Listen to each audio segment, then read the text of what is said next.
Bom, em se tratando de sistema imune, nessa imagem é possível a gente observar os órgãos e os tecidos que fazem parte do sistema imunológico.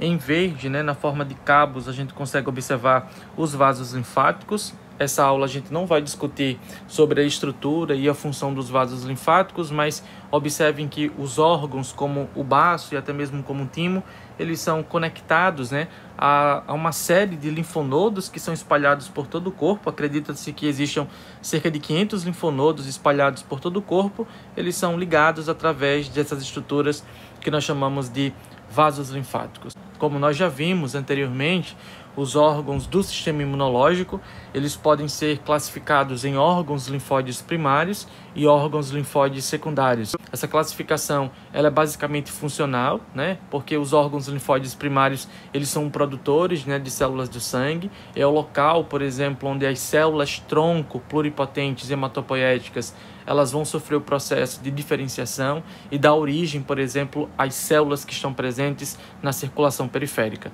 Então, como já havia falado também anteriormente, então é a medula óssea e também o timo. A medula óssea a gente já estudou ela na web aula passada. Caso vocês tenham perdido, vocês podem clicar no link na descrição. Mas só para eu mostrar para vocês, olha, é possível observar a medula óssea se eu fizer um corte, por exemplo, como no osso, em um osso longo. A medula óssea dentro das trabéculas ósseas que estão presentes nas cabeças dos ossos longos, como a gente consegue observar nessa imagem. Então, se eu fizer, por exemplo, um corte em qualquer outro osso, como das costelas, por exemplo, eu também vou ver o mesmo resultado. Em relação ao timo, nós vamos ver que ele é a sede da produção de linfócitos T imunologicamente competentes.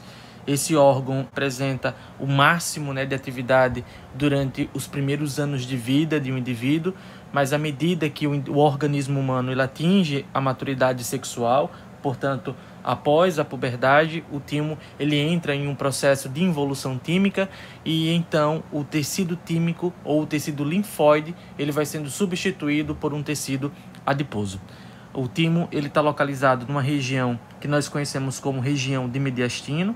Aqui a gente consegue observar o osso externo sobre o timo. Então, se eu tirar, por exemplo, o osso externo aqui, a gente consegue observar melhor essa massa tímica. Então, o timo ele está localizado numa região que nós conhecemos como mediastino anterior. Se eu for colocar o aparelho respiratório, a gente vai ver que ele é visto entre os pulmões. Além disso, é possível também classificar o timo anatomicamente, Se a gente for colocar o sistema circulatório, nós vamos ver que o timo ele se encontra repousando sobre o coração, mas ele está localizado mais anterior aos grandes vasos que emergem do coração. Além disso, se eu for colocar o aparelho respiratório, nós vamos ver que ele também é anterior à traqueia. Então, uma das formas de se classificar o timo é que ele é um órgão que se encontra numa região de mediastino, em frente à traqueia, anterior aos grandes vasos que emergem do coração e numa região de entre pulmões. Anatomicamente, o timo ele é um órgão bilobado. O que isso quer dizer? Se a gente for observar em detalhes a sua anatomia, nós vamos observar que ele é constituído basicamente por duas estruturas em forma de massas que são ligadas através de um tecido conjuntivo altamente fibroso, e a gente consegue observar que esse tecido conjuntivo ele pode entrar dentro desse órgão, originando estruturas cada vez menores.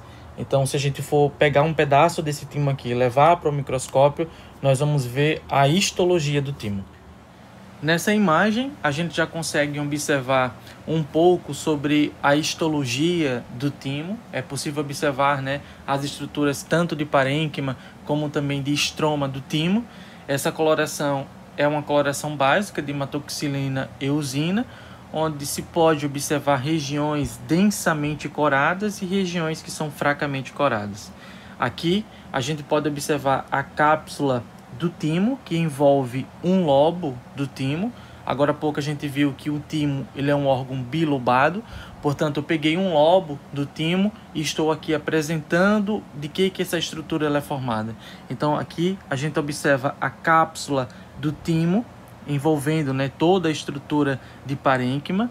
Observe que essa cápsula ela pode entrar dentro do timo, originando estruturas que nós conhecemos como septos. Portanto, a cápsula entra dentro de um lóbulo do timo, originando septos, que vai subdividindo em lóbulos que variam tanto de tamanho como também de orientação.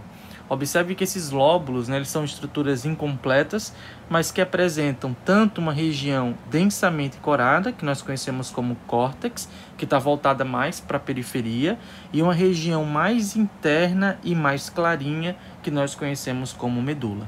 Portanto, a cápsula ela entra dentro do timo, originando septos.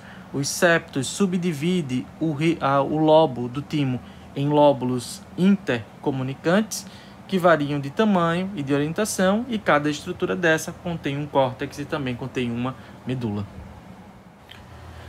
Como eu havia falado para vocês anteriormente, o timo ele vai sofrendo um processo de involução tímica, onde o tecido linfóide ele vai sendo substituído aos poucos por tecido adiposo. Então, só a nível, né, de comparação, aqui a gente consegue observar em rosa a massa do timo de um indivíduo, por exemplo, recém-nascido.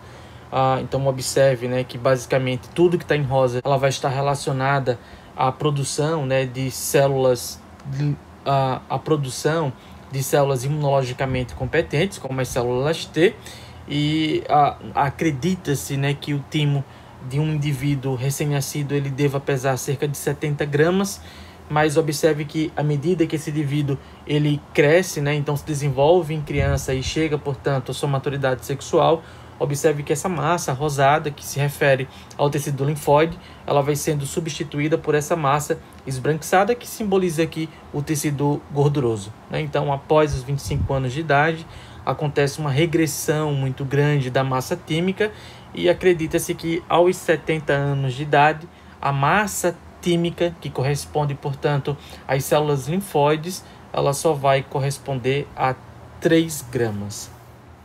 Nesse esquema, a gente consegue observar um pouco mais sobre a estrutura interna do timo. É possível observar que, em grande escala, a região do timo, que nós chamamos de região córtico-medular.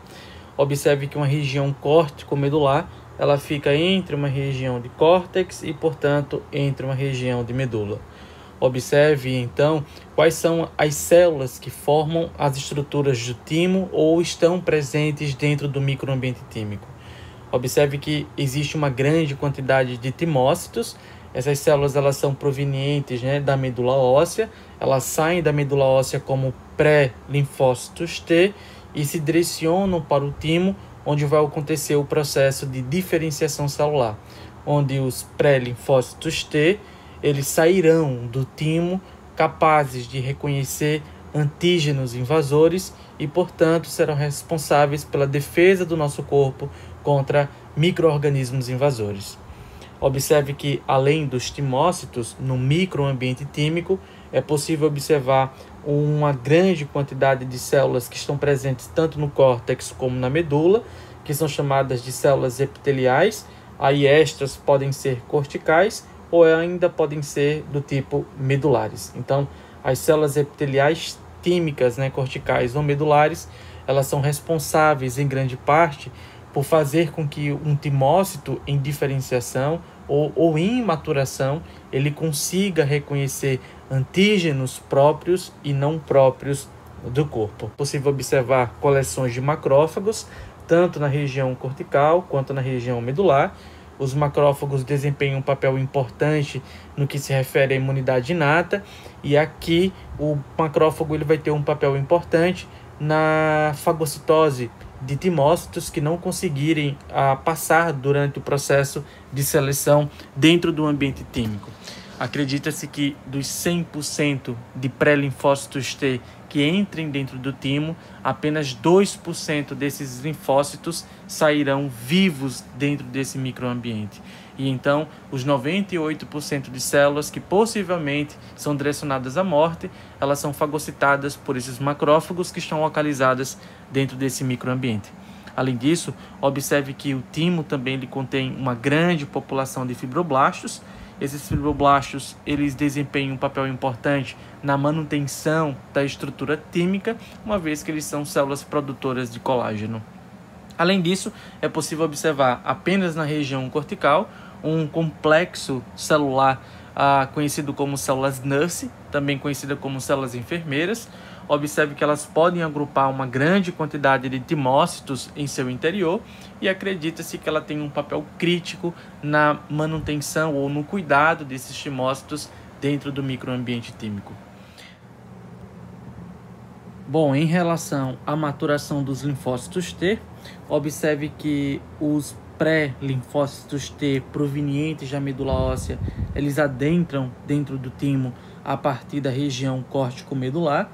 À medida que eles entram dentro do timo, eles se direcionam para a região do córtex do timo e depois descem para a região de medula e então saem maduros pela região córtico-medular, onde vão atingir a circulação periférica e também os órgãos linfóides secundários.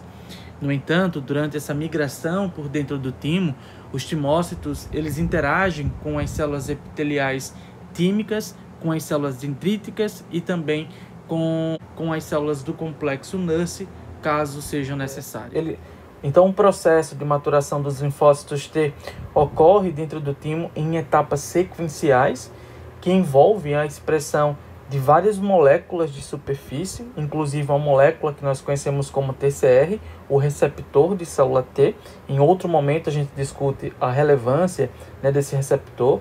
Além disso, a proliferação de timócitos e a expressão de correceptores, tanto CD4 como CD8, e a seleção positiva e negativa que é induzida pela apresentação de antígenos próprios pelas próprias células do estroma tímico, como as células epiteliais corticais e também as medulares. Inicialmente, então, quando os timócitos eles entram dentro do timo, eles não apresentam nenhum marcador de superfície, portanto, eles são CD4 negativo e CD8 negativo. E observe que à medida que eles migram para a região da medula, eles acabam expressando esses dois correceptores de superfície, em baixos níveis, e, portanto, nós chamamos de duplo positivos. Nessa fase, os timócitos eles migram em direção à medula, continuam, portanto, a sua migração e entram em contato com antígenos próprios que são apresentados pelas células epiteliais do estroma tímico, e apenas aqueles que se ligam com grande afinidade recebem um estímulo para sua sobrevivência. Nós chamamos isso de seleção positiva.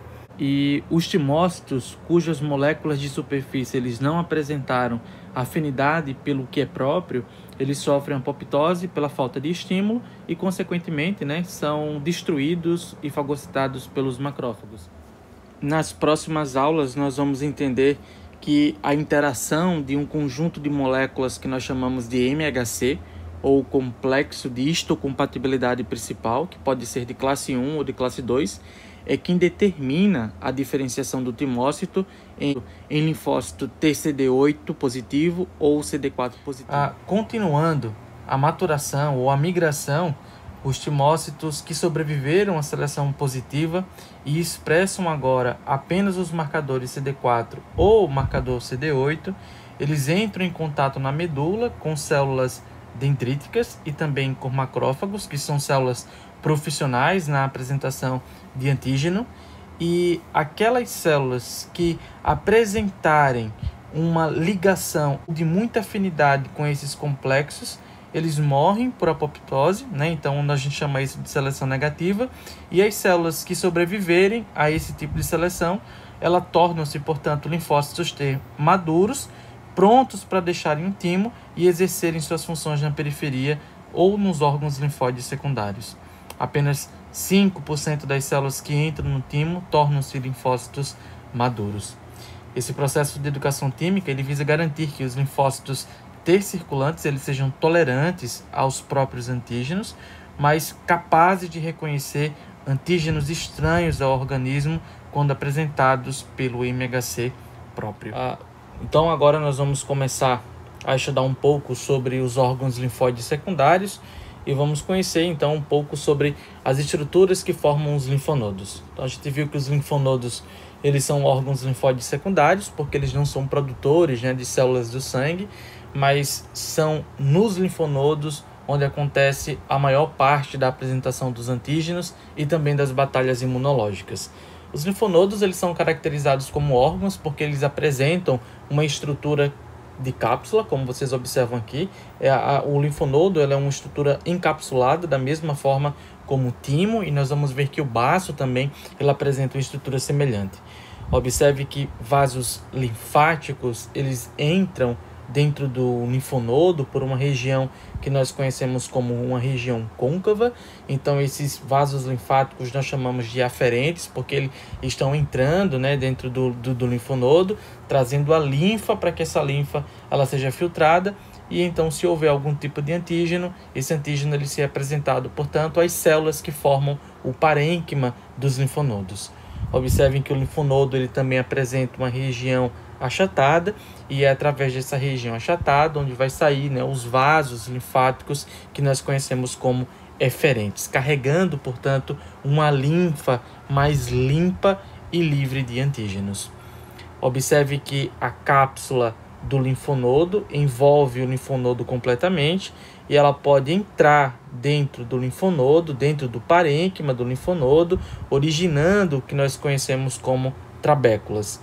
Observe que cada região trabecular ela contém uma região também cortical e uma região medular. Observe que a região do córtex do linfonodo ele é subdividido ainda em um córtex mais externo e um córtex mais interno, onde a diferença desses córtex está baseado apenas nos tipos de células que se apresentam em maior quantidade em cada região. Observe que no córtex externo existe uma população, né, de linfócitos tipo B. Esses linfócitos eles são linfócitos que são provenientes da medula óssea e amadurecem, né, dentro do linfonodo após o reconhecimento de antígenos, e eles se transformam ou se diferenciam em células com capacidade de produção de anticorpos, que são chamadas, portanto, de plasmócitos. Portanto, os plasmócitos eles são células, né, que são produtoras profissionais de anticorpos e derivadas, portanto, de linfócitos de tipo B.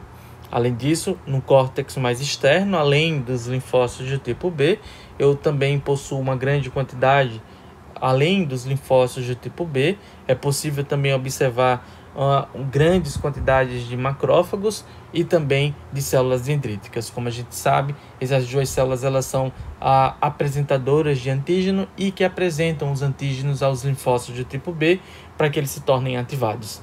É possível também observar um córtex mais interno, e nesse córtex interno também tem células apresentadoras de antígeno, como as células dendríticas, mas eu vou ter também uma grande população de linfócitos do tipo T, recém-saídos, portanto, do timo. Na região de medula, eu já tenho plasmócitos, né, que são as células que já estão produzindo anticorpos e que podem permanecer ou no linfonodo ou podem, para a circulação sanguínea, secretar esses anticorpos que serão importantes na neutralização de antígenos invasores. Um outro órgão linfóide secundário é o baço. O baço ele é um órgão porque ele é envolvido também por uma cápsula de tecido conjuntivo. É o maior órgão do sistema linfático e faz parte também do sistema retículo endotelial, participando dos processos de hematopoiese, que se refere à produção de células sanguíneas, principalmente em crianças, e também da destruição de células velhas, como as hemácias senescentes, que apresentam idade superior a cerca de 120 dias. O baço ele tem uma importante função imunológica na produção de anticorpos e também na proliferação de linfócitos ativados. O baço ele é encontrado em todos os animais vertebrados, e no corpo humano, como a gente consegue observar nessa imagem, ele possui uma forma meio que ovalada, pesa cerca de 150 gramas no adulto e está situado atrás do estômago e possui faces, né, com o diafragma e também com o estômago e com o rim e também com o cólon. Nos aspectos histológicos, o baço ele contém uma região que nós conhecemos como polpa vermelha e uma outra região que nós conhecemos como polpa branca. A polpa vermelha ela contém uma grande quantidade de eritrócitos que possivelmente serão destruídos, né, devido ao processo de senescência, enquanto que na região de polpa branca eu tenho linfócitos do tipo T e também linfócitos do tipo B.